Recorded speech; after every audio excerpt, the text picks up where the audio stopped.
저는 서진우, 올해 60입니다. 35년간 몸담았던 회사에서 정년 퇴직을 한 지 벌써 석 달째입니다. 돌이켜보면 제 인생은 그야말로 성실함 그 자체였습니다. 주말 출근도 마다하지 않았고 야근은 일상이었습니다. 승진이 늦어질 때도 있었지만 묵묵히 자리를 지켰습니다. 부장까지 올라가며 나름대로 인정받는 직장인의 삶을 살았다고 자부합니다. 가정도 마찬가지였습니다. 결혼 후 아내의 은희와 함께 이룬 가정을 위해 최선을 다했습니다. 주말에도 가족을 위해 시간을 쪼개어 썼습니다. 물론 회사 일로 바쁘다 보니 아이들과 많은 시간을 보내지 못한 것은 아쉬움으로 남지만 그래도 가장으로서의 책임만큼은 완벽하게 해냈다고 생각합니다. 퇴직을 앞두고 저는 나름대로 노후 준비를 철저히 해두었습니다. 월세로 나가는 작은 상가 하나, 그리고 적지 않은 퇴직금과 연금. 검소하게만 산다면 부부가 여생을 보내기에 충분한 자산이었습니다. 아내와 함께 여행도 다니고 취미 생활도 즐기며 이제 은희와 함께 행복한 시간을 보낼 수 있겠구나 하고 생각했습니다. 하지만 현실은 제 기대와는 완전히 달랐습니다. 구독과 좋아요를 눌러주시면 제 퇴직 후의 이야기를 더 해드리겠습니다. 퇴직 후 첫 주는 괜찮았습니다. 오랜만에 늦잠도 자고 평일 낮에 집에서 여유롭게 커피를 마시는 것도 신선했습니다. 은희도 처음에는 이제 좀 쉬어 라며 다정하게 대해 주었습니다. 그러나 그것도 잠시, 한 달이 지나자 분위기가 달라지기 시작했습니다. 여보, 점심은 뭐 먹을까?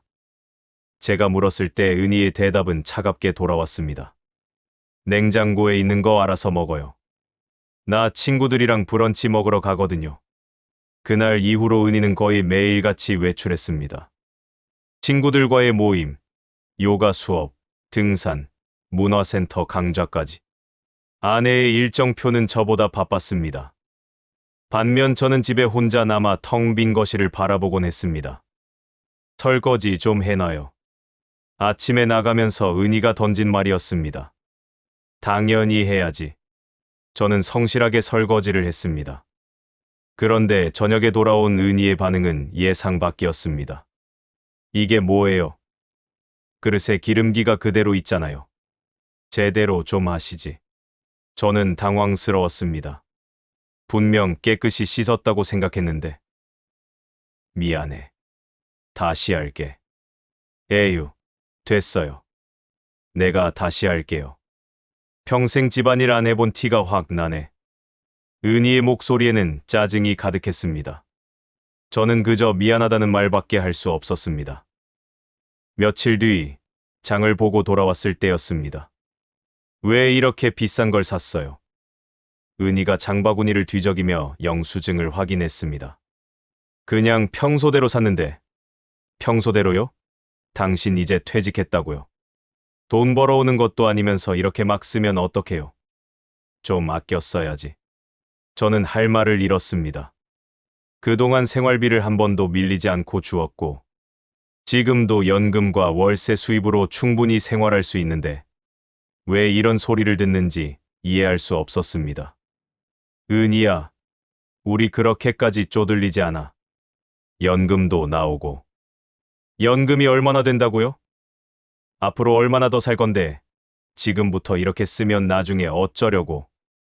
은희의 말투는 점점 날카로워졌습니다. 저는 더 이상 반박하지 않았습니다. 괜히 싸우고 싶지 않았습니다. 그런데 정작 은희는 어땠을까요? 친구들과 브런치 카페에 가는 비용, 요가 수업료, 등산 후 외식비, 문화센터 수강료. 그 돈은 대체 어디서 나오는 걸까요? 모두 우리 공동 계좌에서 빠져나가는 돈이었습니다. 하지만 저는 그 말을 꺼내지 못했습니다. 꺼냈다가는 더 큰 싸움이 될 게 뻔했으니까요. 집안일도 마찬가지였습니다. 청소를 해도 빨래를 개켜도 은희의 눈에는 차지 않았습니다. 청소기는 돌렸어요. 구석구석 제대로 안 했네. 먼지 그대로 있잖아요. 빨래 개는 것 좀 봐요. 이렇게 대충대충 개면 옷에 주름 다 가요. 저는 최선을 다했습니다. 유튜브를 보며 집안이라는 법을 배우기도 했습니다. 하지만 은희의 기준을 맞추기란 불가능에 가까웠습니다. 아니, 어쩌면 은희는 제가 뭘 해도 만족하지 않으려는 것 같았습니다. 석 달이 지난 지금, 저는 매일 아침 눈을 뜨는 것이 두렵습니다. 오늘은 또 무슨 잔소리를 들을까? 오늘은 또 무엇을 잘못했다고 핀잔을 들을까? 35년간 직장에서 받은 스트레스보다 퇴직 후 석 달간 집에서 받은 스트레스가 더 큰 것 같습니다.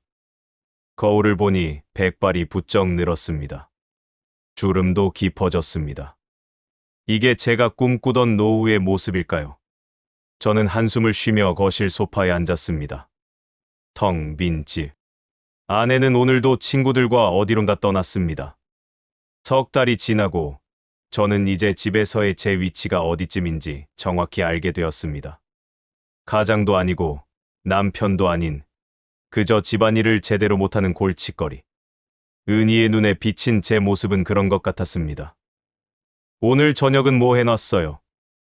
퇴직 전에는 한 번도 들어본 적 없는 질문이었습니다. 아니, 질문이라기보다는 명령에 가까웠습니다. 은희의 목소리에는 당연히 해놨겠지, 라는 기대감이 담겨 있었습니다. 아, 미안. 오늘 못했어. 내가 좀 몸이 안 좋아서. 몸이 안 좋으면 병원을 가든가. 집에서 하루 종일 뭐 했어요? 드라마나 보고 있었나? 사실이었습니다. 오전에 건강 프로그램을 봤고, 오후에는 시사 프로그램을 봤습니다. 하지만 그게 잘못일까요? 저도 쉴 권리가 있지 않습니까? 은희야, 나도 좀 쉬고 싶어. 매일 집안일만 하는 것도 쉽지 않더라고. 쉬고 싶으면 돈이라도 벌어와요. 돈도 안 벌면서 집안일도 제대로 안 하면 당신은 대체 뭐 하는 거예요?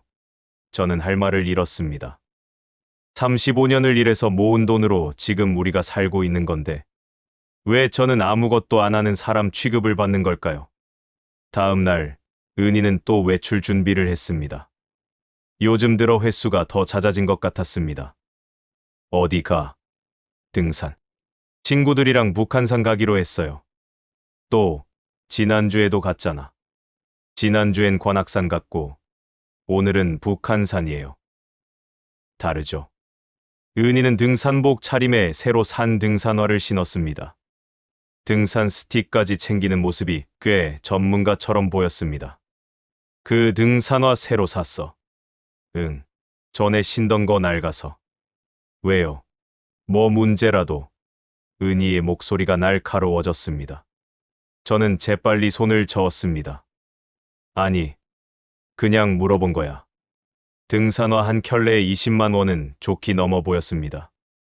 하지만 저는 아무 말도 하지 않았습니다. 제가 장 볼 때 몇천 원 아끼라고 잔소리하던 사람이 자기 물건 살 때는 가격을 따지지 않는 것 같았습니다. 은희가 나간 후 저는 냉장고를 열었습니다. 어제 남은 반찬과 밥이 전부였습니다. 점심을 대충 때우고 설거지를 했습니다. 그리고 청소기를 돌렸습니다. 구석구석 신경 써서. 빨래도 돌리고 깨끗하게 개어서 옷장에 넣었습니다.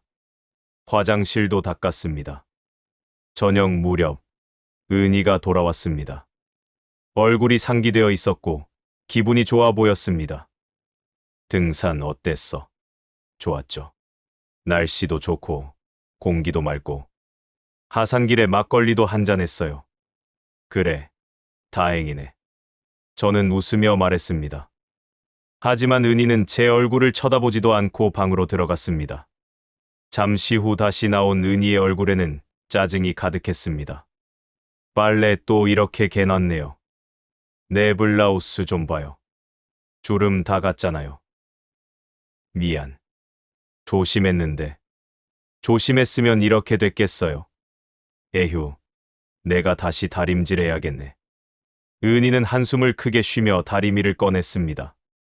저는 미안하다는 말을 또 했지만 은희는 대답도 하지 않았습니다. 그날 저녁 딸아이 지연이가 손자를 데리고 집에 들렀습니다. 아빠, 잘 지내세요? 그럼 우리 손주 보니까 힘이 나지. 저는 손자를 안으며 웃었습니다. 하지만 은희가 끼어들었습니다. 잘 지내긴요. 하루 종일 집에서 빈둥거리면서 집안일도 제대로 못해요. 지연이 앞에서 하는 말이었습니다. 저는 얼굴이 화끈거렸습니다. 엄마, 그렇게까지. 왜? 사실이잖아. 퇴직하고 나서 집에서 뭐 하는지 모르겠어. 돈도 안 벌어오고. 지연이는 난처한 표정을 지었습니다. 저는 억지로 웃으며 말을 돌렸습니다. 지연아, 손주 밥은 먹였어. 네, 먹였어요. 대화는 어색하게 이어졌습니다. 지연이가 돌아간 후 저는 혼자 거실에 남았습니다. 은희는 방에 들어가 TV를 보고 있었습니다. 딸 앞에서 남편을 그렇게 무시하는 말을 태연하게 하다니. 예전에 은희는 그런 사람이 아니었는데 주말 은희의 동생 내외가 저녁 식사를 하러 왔습니다. 처제 부부는 저를 보며 반갑게 인사했습니다. 형님, 퇴직하고 어떠세요? 이제 좀 편하시죠? 처남이 물었습니다. 저는 대답하려는데 은희가 먼저 입을 열었습니다. 편하긴요. 집에서 빈둥거리면서 집안일은 제대로 못해서 내가 더 바빠졌어요. 언니, 형부님도 적응하시려면 시간이 필요하죠. 처제가 웃으며 말했지만 은희는 콧방귀를 뀌었습니다. 적응은 무슨. 벌써 몇 달째인데. 차라리 혼자 사는 게 나을 것 같아요. 순간 식탁이 조용해졌습니다. 처남 내외는 서로 눈치를 보았고 저는 숟가락을 든 손이 떨렸습니다. 혼자 사는 게 낫다고요? 농담치고는 전혀 웃기지 않았습니다. 여보, 그런 말은. 왜요? 사실이잖아요. 당신 있으나 마나한데 오히려 더 신경 쓸 일만 늘어났어요. 은희의 목소리는 진심으로 들렸습니다. 저는 더 이상 아무 말도 하지 못했습니다.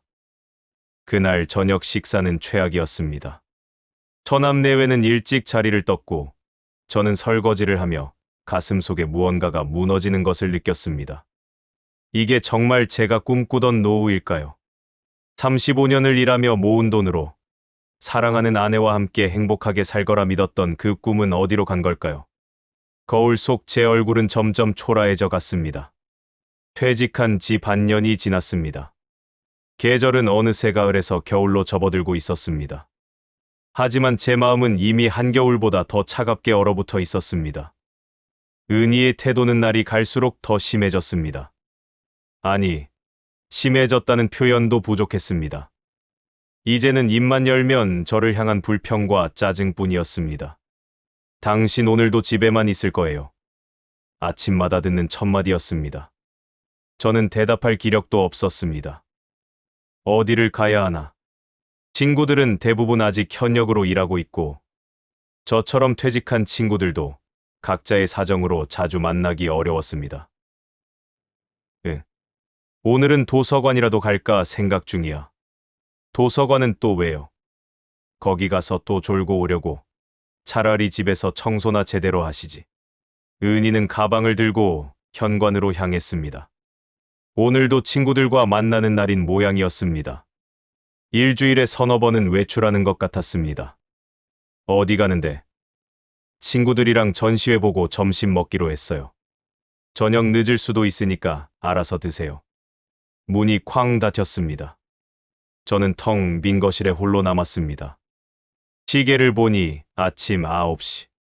하루가 이렇게 길게만 느껴질 수가 없었습니다. 점심때가 되어 냉장고를 열었습니다. 어제 먹다 남은 김치찌개가 조금 있었습니다. 밥을 데워 간단히 점심을 먹고 설거지를 했습니다. 그리고 청소기를 돌렸습니다. 구석구석 은희가 뭐라고 하지 않을 만큼 깨끗하게. 화장실도 닦고 침대 시트도 갈았습니다. 오후 4시쯤 은희에게서 문자가 왔습니다. 친구들이랑 저녁까지 먹기로 했어요. 늦을 거예요. 저는 답장도 하지 않았습니다. 뭐라고 답해야 할지 몰랐습니다. 알았어라고, 잘 먹고 와라고, 그런 말들이 이제는 공허하게만 느껴졌습니다. 저녁 9시가 넘어 은희가 돌아왔습니다. 얼굴이 붉었습니다. 술을 마신 모양이었습니다. 다녀왔어요. 짧은 인사말만 던지고 은희는 방으로 들어갔습니다. 저는 거실 소파에 앉아 뉴스를 보고 있었습니다. 잠시 후 은희가 다시 나왔습니다. 설거지는 했어요. 응, 했어. 청소는요? 그것도 했어. 빨래는요? 오늘 돌렸어. 널어놨고. 은희는 베란다로 나가더니 빨래를 확인했습니다. 그리고 돌아와서 한숨을 쉬었습니다. 색깔 있는 옷이랑 긴 옷을 같이 돌렸네요. 몇 번을 말해야 알아들어요? 미안하긴. 이제 이 흰 셔츠 어떡해요? 색이 다 빠졌잖아요. 은희의 목소리는 점점 커졌습니다. 저는 고개를 숙였습니다. 정말 실수였습니다. 하지만 그렇게까지 화낼 일인가 싶었습니다. 새로 사줄게. 새로 사긴 뭘 새로 사요? 돈이 어디서 나와요? 당신 퇴직하고 나서 들어오는 돈이 얼마나 된다고? 저는 참았던 말이 목구멍까지 올라왔습니다. 은희야, 우리 연금이랑 월세 수입 합치면 생활하는데 문제 없어. 그리고 퇴직금도 아직 문제 없긴요. 당신은 앞으로 얼마나 더 살 건데. 지금부터 이렇게 쓰면 나중에 어쩌려고 그래요. 그럼 당신은 일주일에 서너 번씩 친구들 만나서 외식하고, 전시회 보고, 등산 가고. 그 돈은 어디서 나오는 거야? 드디어 터져 나온 말이었습니다. 은희의 얼굴이 굳었습니다. 뭐라고요? 나는 몇천 원짜리 물건 사도 뭐라고 하면서 당신은 매일같이 돈 쓰고 다니잖아. 그게 공평해. 공평해요. 나는 평생 당신 뒷바라지하면서 살았어요. 이제 내 인생 좀 즐기면 안 돼요. 내 뒷바라지. 내가 벌어온 돈으로 살았으면서. 말이 나온 김에 저는 계속했습니다. 참았던 감정들이 한꺼번에 쏟아져 나왔습니다. 나는 35년을 일했어. 단 하루도 쉬지 않고 가족을 위해 최선을 다했고. 그런데 이게 뭐야? 퇴직하자마자 나를 쓸모없는 사람 취급하고 매일 잔소리만 하고. 쓸모없는 게 맞잖아요. 돈도 못 벌어오면서 집안일도 제대로 못하고 당신 있으나 마나예요. 은희의 말은 날카로운 칼처럼 제 가슴을 찔렀습니다. 있으나 마나라고. 35년을 함께 산 아내의 입에서 그런 말이 나올 줄은 몰랐습니다. 그럼 내가 나가면 되겠네. 그래요. 나가세요. 솔직히 혼자 사는 게 더 편할 것 같아요. 은희는 방으로 들어가 문을 쾅 닫았습니다. 저는 소파에 주저앉았습니다. 가슴이 무너지는 것 같았습니다. 다음 날 아들 민준이가 전화를 했습니다. 아버지, 요즘 어떠세요? 응, 잘 지내고 있지. 어머니는요? 엄마도 잘 지내고 있어. 하지만 목소리에 힘이 없었던 모양입니다. 민준이가 물었습니다. 아버지, 무슨 일 있으세요? 아니야, 아무것도 아니야. 정말요? 목소리가 안 좋으신데. 저는 괜찮다고 대답했지만 민준이는 주말에 들르겠다고 했습니다. 주말, 민준이가 왔습니다. 은희도 집에 있었습니다. 민준이는 우리를 번갈아 보며 물었습니다. 두 분 사이가 안 좋으신 것 같은데요. 은희가 먼저 입을 열었습니다. 안 좋고 말고. 아버지가 퇴직하고 나서 집에서 놀기만 해. 돈도 안 벌어오고. 엄마, 아버지가 35년을 일하셨잖아요. 이제 좀 쉬셔야죠. 쉬는 것도 정도가 있지. 그렇다고 집안일도 제대로 못하면서 하루 종일 빈둥거리는 게 말이 돼. 민준이는 난처한 표정을 지었습니다. 저는 아들 앞에서 변명하고 싶지 않았습니다. 민준아, 괜찮아. 엄마 말이 맞아. 아버지, 너도 바쁠 텐데 이런 걸로 신경 쓰지 마. 민준이는 한참을 우리를 바라보다가 한숨을 쉬며 나갔습니다. 저와 은희는 침묵 속에 남았습니다. 그날 밤, 저는 잠을 이룰 수 없었습니다. 은희는 벌써 코를 골며 자고 있었습니다. 저는 거실로 나와 소파에 앉았습니다. 창밖을 보니 눈이 내리고 있었습니다. 첫눈이었습니다. 예전 같았으면 은희를 깨워서 함께 눈을 보며 감탄했을 텐데. 지금은 그럴 기분이 들지 않았습니다. 아니, 깨웠다가 또 무슨 잔소리를 들을지 두려웠습니다. 평생을 가족을 위해 일했습니다. 아내와 아이들을 위해 제 모든 것을 바쳤습니다. 그런데 이게 제가 받아야 할 대우일까요? 존중은커녕 무시와 구박만 받는 이 생활이 앞으로도 계속되어야 하는 걸까요? 문득 은희가 했던 말이 떠올랐습니다. 혼자 사는 게 더 편할 것 같아요. 어쩌면 그 말이 정답일지도 모른다는 생각이 들었습니다. 제 인생에 남은 시간을 이렇게 비참하게 보낼 수는 없었습니다. 저는 천천히, 하지만 확실하게 결심하기 시작했습니다. 결심은 했지만 실행에 옮기기까지는 시간이 필요했습니다. 아니, 용기가 필요했다고 해야 맞을 것입니다. 35년을 함께 산 아내와 이혼한다는 것, 그 말을 꺼낸다는 것 자체가 쉽지 않았습니다. 하지만 은희의 태도는 저의 결심을 더욱 굳건하게 만들 뿐이었습니다. 당신, 요즘 친구 김 부장 만났어요. 어느 날 저녁 은희가 물었습니다.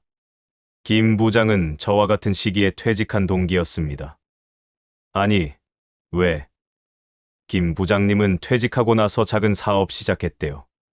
카페래요. 부인이 자랑하더라고. 그래, 잘 됐네. 당신은 뭐 할 생각 없어요. 무슨 생각? 사업이든 뭐든. 이렇게 집에만 있을 거예요. 저는 숨을 깊이 들이마셨습니다. 또 시작이구나. 은희야, 나도 35년 일했어. 이제 좀 쉬고 싶어. 쉬는 것도 1년이면 됐죠.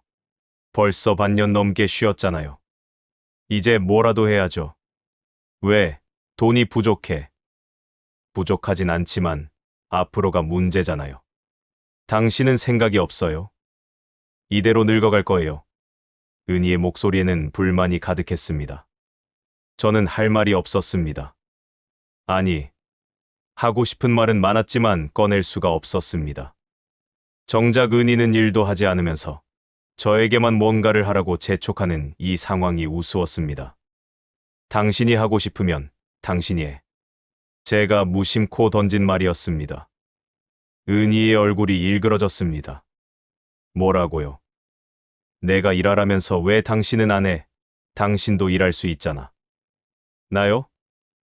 내가 평생 뭐 하면서 산 것 같아요? 당신 뒷바라지하고 애들 키우고 집안일하면서 이제 좀 내 인생 살면 안 돼요. 나도 평생 일했어. 가족 위해서. 이제 내 인생 좀 살면 안 돼. 우리는 서로를 노려보았습니다. 대화는 거기서 끝났습니다. 은희는 방으로 들어갔고 저는 또다시 거실에 홀로 남았습니다. 며칠 후 은희의 언니가 집에 들렀습니다. 저는 거실에 있었고 은희와 처형은 부엌에서 이야기를 나눴습니다. 하지만 목소리가 거실까지 들렸습니다. 은희야, 형부랑 사이가 안 좋다며. 언니는 어떻게 알았어? 민준이한테 들었어. 걱정되더라고. 걱정은 무슨. 언니, 솔직히 너무 답답해. 집에서 맨날 빈둥거리고 돈은 안 벌어오고 집안일은 제대로 못하고 있으나 마나 한 사람이야. 그래도 35년을 함께 산 사이잖아. 좀 이해해줘. 이해는 무슨. 나도 이해받고 싶어. 평생 저 사람 위해 살았는데 이제 좀 내 인생 살고 싶다고. 그럼 이혼이라도 할 생각이야? 순간 숨이 멎는 것 같았습니다. 은희의 대답이 궁금했습니다. 생각 안 해본 건 아니지. 솔직히 혼자 사는 게 더 편할 것 같아. 처형이 놀란 목소리로 말했습니다. 은희야, 그런 말 함부로 하는 거 아니야. 농담이 아니야, 언니.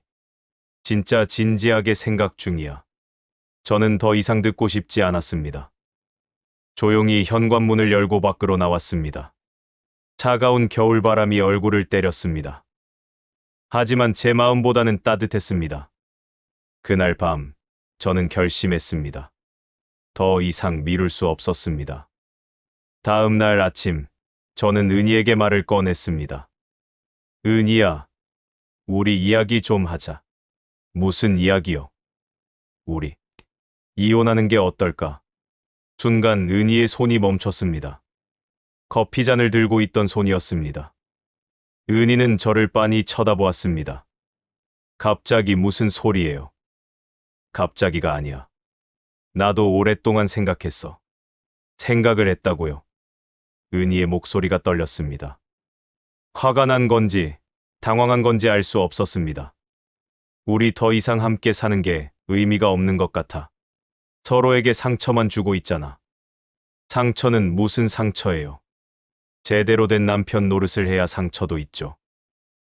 은희야, 당신이 뭘 잘못했는지 알아요? 퇴직하고 나서 아무것도 안 하잖아요. 돈도 안 벌고 집안일도 제대로 못하고. 그래서 이혼하자는 거야. 나는 이제 더 이상 당신의 잔소리를 듣고 싶지 않아. 당신도 나 때문에 불편한 거 알아. 서로를 위해서 헤어지는 게 맞아. 은희는 커피잔을 내려놓았습니다. 손이 떨리고 있었습니다. 당신, 진심이에요. 진심이야. 미쳤군요. 정말 미쳤어. 은희는 자리에서 일어나 방으로 들어갔습니다. 문을 쾅 닫는 소리가 들렸습니다. 저는 식탁에 앉아 식은 커피를 마셨습니다. 손이 떨렸지만 마음은 이상하게도 가벼웠습니다. 그날 이후 우리는 서로 말을 섞지 않았습니다. 일주일이 지났습니다. 은희는 외출을 더 자주 했고 저는 집에서 조용히 지냈습니다. 어느 날 저녁 은희가 서류를 들고 나타났습니다. 좋아요. 이혼하죠. 서류는 이혼 합의서였습니다. 은희가 변호사를 통해 준비한 것 같았습니다. 재산 분할은 반반으로 하고 집은 팔아서 나눠 갖기로 해요. 저는 서류를 읽었습니다. 모든 것이 명확하게 정리되어 있었습니다. 재산도, 부채도, 앞으로의 생활도. 알겠어. 생각보다 쿨하네요. 당신도 그렇잖아. 우리는 서류에 도장을 찍었습니다. 35년의 결혼 생활이 종이 한 장으로 정리되는 순간이었습니다. 아이들한테는 내가 말할게요. 그래. 언제 나갈 거예요? 다음 주쯤 나갈게. 집 정리하고. 알았어요. 은희는 방으로 들어갔습니다. 저는 거실에 혼자 남았습니다. 이상했습니다. 슬프거나 후회스럽지 않았습니다. 오히려 홀가분했습니다. 마치 오랫동안 짊어졌던 무거운 짐을 내려놓은 것 같았습니다. 며칠 후 지연이와 민준이가 함께 집에 왔습니다. 두 아이의 얼굴은 굳어 있었습니다. 아버지, 어머니, 정말이세요? 민준이가 물었습니다. 저는 고개를 끄덕였습니다. 그래. 우리 이혼하기로 했다. 왜요? 무슨 일이 있었어요? 지연이가 울먹이며 물었습니다. 저는 대답하기 어려웠습니다. 뭐라고 설명해야 할까요? 엄마가 아빠를 무시하고 구박해서 그런 말을 아이들에게 할 수는 없었습니다. 우리가 서로 다른 삶을 원하게 됐어. 그게 다야. 아버지, 걱정하지 마. 우리 둘 다 괜찮을 거야. 은희도 말했습니다. 그래, 너희 아버지 말대로야. 우리 서로 합의했고 원만하게 정리할 거야. 아이들은 한참을 우리를 바라보다가 돌아갔습니다. 집은 다시 조용해졌습니다. 이사 날이 다가왔습니다. 저는 짐을 쌌습니다. 평생 모은 것들이 이렇게 적을 줄은 몰랐습니다. 옷가지 몇 벌, 책 몇 권, 그리고 사진 앨범 몇 개. 그게 전부였습니다. 이사하는 날, 은희는 집에 없었습니다. 친구들과 어디론가 떠난 모양이었습니다. 저는 혼자 짐을 싸서 원룸으로 옮겼습니다. 새로 구한 집은 작았지만 깨끗했습니다. 창문으로 햇살이 들어왔습니다. 짐을 풀고 소파에 앉았습니다. 조용했습니다. 너무나 조용했습니다. 하지만 불편하지 않았습니다. 오히려 편안했습니다. 문득 지난 35년이 스쳐 지나갔습니다. 결혼식 날의 은희, 아이들이 태어났을 때의 기쁨, 함께 웃고 울었던 순간들. 좋은 기억도 있었습니다. 분명히 있었습니다. 하지만 그것만으로는 더 이상 함께할 수 없었습니다. 저는 창밖을 바라보았습니다. 겨울이 지나가고 있었습니다. 곧 봄이 올 것입니다. 그리고 저에게도 새로운 봄이 올 것입니다.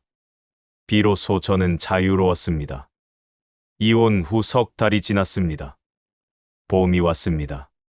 창문을 열자 따뜻한 바람이 들어왔습니다. 원룸은 작았지만 제게는 충분했습니다. 아니, 충분함을 넘어 완벽했습니다. 이곳에서는 누구의 눈치도 보지 않아도 되었고, 누구의 잔소리도 듣지 않아도 되었습니다. 처음 혼자 생활을 시작했을 때는 낯설었습니다. 아침에 일어나면 은희의 목소리가 들릴 것 같았습니다. 설거지 좀 해놔요. 청소는 했어요. 하지만 실제로는 아무 소리도 들리지 않았습니다. 고요했습니다. 그 고요함이 처음에는 어색했지만 점차 익숙해졌습니다. 그리고 이제는 그 고요함이 좋았습니다. 저는 새로운 일과를 만들었습니다. 아침 7시에 일어나 가볍게 산책을 했습니다. 근처 공원을 한 바퀴 도는 것만으로도 하루가 상쾌하게 시작되었습니다. 아침을 먹고 설거지를 하고 간단히 청소를 했습니다. 모든 것이 제 속도대로였습니다. 누가 뭐라고 하는 사람도 없었습니다. 오전에는 도서관에 갔습니다. 퇴직 후 처음으로 제대로 책을 읽기 시작했습니다. 젊었을 때 읽고 싶었지만 시간이 없어 미뤄두었던 책들, 그동안 관심 있었지만 손대지 못했던 분야의 책들, 역사책, 철학책, 소설책, 무엇이든 좋았습니다. 읽고 싶은 것을 읽는 자유. 그것이 이렇게 행복한 일인 줄 몰랐습니다. 점심은 집에서 간단히 해먹거나 가끔은 혼밥을 했습니다. 처음에는 혼자 식당에 들어가는 것이 어색했습니다. 하지만 몇 번 하다 보니 전혀 문제가 되지 않았습니다. 오히려 혼자 먹는 식사가 편했습니다. 누군가의 눈치를 보지 않아도 되고 제가 먹고 싶은 것을 먹을 수 있었습니다. 오후에는 취미 생활을 시작했습니다. 젊었을 때부터 배우고 싶었던 기타를 시작했습니다. 문화센터에 등록해서 일주일에 2번씩 수업을 들었습니다. 선생님은 젊었지만 나이를 따지지 않고 친절하게 가르쳐 주었습니다.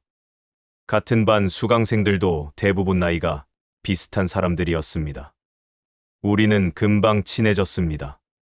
진우 씨, 실력이 늘었네요. 선생님이 칭찬했습니다.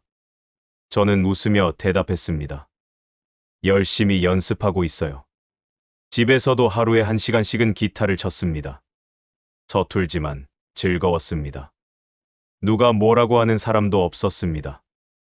틀려도 괜찮았고 느려도 괜찮았습니다. 제 속도대로 배워가면 그만이었습니다. 어느 날 기타 수업에서 같은 반이었던 박 선생을 만났습니다. 박 선생도 퇴직한 교사였는데 저와 비슷한 처지였습니다. 우리는 수업이 끝나고 커피를 마시며 이야기를 나눴습니다. 진우 씨는 어떻게 이렇게 여유로워 보이세요? 여유롭나요? 네, 표정이 밝아요. 뭔가 자유로워 보이고. 저는 웃었습니다. 이혼하고 나서 그런 것 같아요. 박 선생은 놀란 표정을 지었습니다. 이혼하셨어요? 네, 석 달 전에. 그런데 여유로워 보이시다니. 힘들지 않으세요? 전혀요. 오히려 이혼하기를 잘했다고 생각해요. 저는 솔직하게 말했습니다. 박 선생은 한참을 저를 바라보다가 물었습니다. 부인분과 사이가 안 좋으셨나 봐요. 네. 퇴직하고 나서 관계가 틀어졌어요. 아내가 저를 쓸모없는 사람으로 취급했고 매일 구박했죠. 하지만 이제는 괜찮아요. 오히려 자유로워졌어요. 제가 원하는 삶을 살 수 있게 됐죠. 박 선생은 고개를 끄덕였습니다. 대단하세요. 새로운 인생을 사는 거네요. 그렇죠. 제2의 인생이에요. 우리는 그날 이후로 자주 만났습니다. 커피를 마시고 산책을 하고 가끔은 영화도 보러 갔습니다. 박 선생은 좋은 친구가 되었습니다. 나이가 들어서도 새로운 친구를 사귈 수 있다는 것이 신기했습니다. 몇 주 후, 저는 봉사활동을 시작했습니다. 근처 복지관에서 노인분들께 식사를 나르는 일이었습니다. 일주일에 한 번, 목요일 오전에 2시간 정도 봉사했습니다. 처음에는 어색했지만 곧 익숙해졌습니다. 어르신들은 고마워하셨고 저는 보람을 느꼈습니다. 고맙습니다, 선생님. 한 할머니가 제 손을 꼭 잡으며 말씀하셨습니다. 저는 웃으며 대답했습니다. 천만에요. 제가 더 감사하죠. 봉사를 하며 깨달았습니다. 누군가에게 도움이 된다는 것, 그것이 이렇게 행복한 일인 줄 몰랐습니다. 회사에서 일할 때는 느끼지 못했던 감정이었습니다.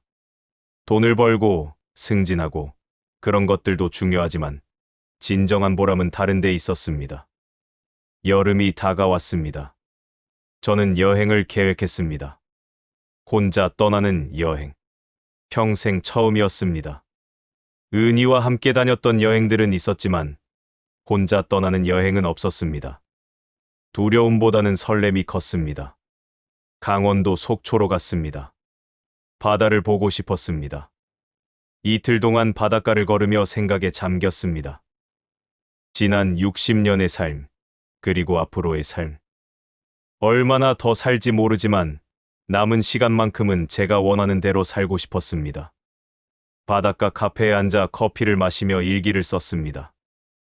퇴직 후 시작한 습관이었습니다. 매일 저녁 간단하게 하루를 정리하는 일기. 오늘은 여행지에서 쓰는 특별한 일기였습니다. 오늘 바다를 봤다. 파도 소리가 좋았다. 혼자지만 외롭지 않았다. 오히려 평온했다. 이혼하기를 정말 잘했다. 이제야 내 인생을 살고 있다는 느낌이 든다. 여행에서 돌아온 후 지연이가 연락을 했습니다. 아빠, 잘 지내세요? 그럼, 잘 지내고 있지. 요즘 얼굴이 밝아지신 것 같아요.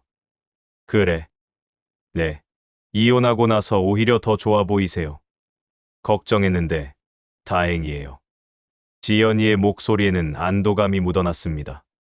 저는 웃으며 말했습니다. 걱정하지 마. 아빠는 행복해. 정말요. 정말이야. 이제야 내가 원하는 삶을 살고 있어. 다행이에요. 아빠. 사랑해요. 나도 사랑한다. 딸. 전화를 끊고 저는 창밖을 바라보았습니다. 여름 햇살이 눈부셨습니다. 새들이 지저귀고 아이들이 뛰어노는 소리가 들렸습니다. 세상은 여전히 아름다웠습니다. 가을이 왔습니다. 저는 등산을 시작했습니다. 박 선생과 함께 주말마다 산에 올랐습니다. 처음에는 힘들었지만 점차 체력이 붙었습니다. 정상에 올라 바라보는 풍경은 언제나 감동적이었습니다. 진우 씨, 정말 달라지셨어요. 박 선생이 말했습니다. 뭐가요? 처음 만났을 때보다 훨씬 밝아지셨어요. 표정도 그렇고 말투도 그렇고. 그런가요? 네, 진짜 행복해 보이세요. 저는 고개를 끄덕였습니다. 맞아요. 행복해요. 진짜로. 산 정상에서 바라본 세상은 넓고 아름다웠습니다. 저는 깊게 숨을 들이마셨습니다. 공기가 상쾌했습니다. 가슴이 뻥 뚫리는 것 같았습니다. 그날 밤, 집에 돌아와 일기를 썼습니다. 오늘 산에 올랐다. 힘들었지만 기분이 좋았다. 정상에서 본 풍경이 아름다웠다. 문득 깨달았다. 인생도 등산과 같다. 힘들고 가파른 길도 있지만 그 끝에는 아름다운 풍경이 기다린다. 나는 이제 새로운 정상을 향해 올라가고 있다. 겨울이 다시 왔습니다. 이혼한 지 1년이 되었습니다. 저는 이제 완전히 다른 사람이 되어 있었습니다. 아니, 원래의 저로 돌아왔다고 해야 맞을 것입니다. 누군가의 시선에 맞춰 살지 않고 제가 원하는 대로 사는 저였습니다. 연말, 아이들이 함께 저녁 식사를 하자고 했습니다. 지연이와 민준이, 그리고 손주들. 우리는 식당에서 만났습니다. 아버지, 건강해 보이세요.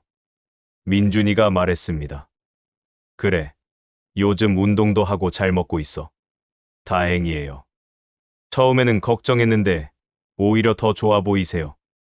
나도 그렇게 생각해. 우리는 즐겁게 식사를 했습니다. 아이들은 저의 새로운 생활에 대해 물었고, 저는 기타 수업, 봉사활동, 등산, 여행 이야기를 들려주었습니다. 아이들은 놀라워했습니다. 아버지가 이렇게 활동적이셨어요? 지연이가 물었습니다. 저는 웃으며 대답했습니다. 나도 몰랐지. 이혼하고 나서 알았어. 엄마는 어떠세요? 잘 지내시는 것 같더라. 지난번에 우연히 봤는데 친구들이랑 여행 간다고 하시더라.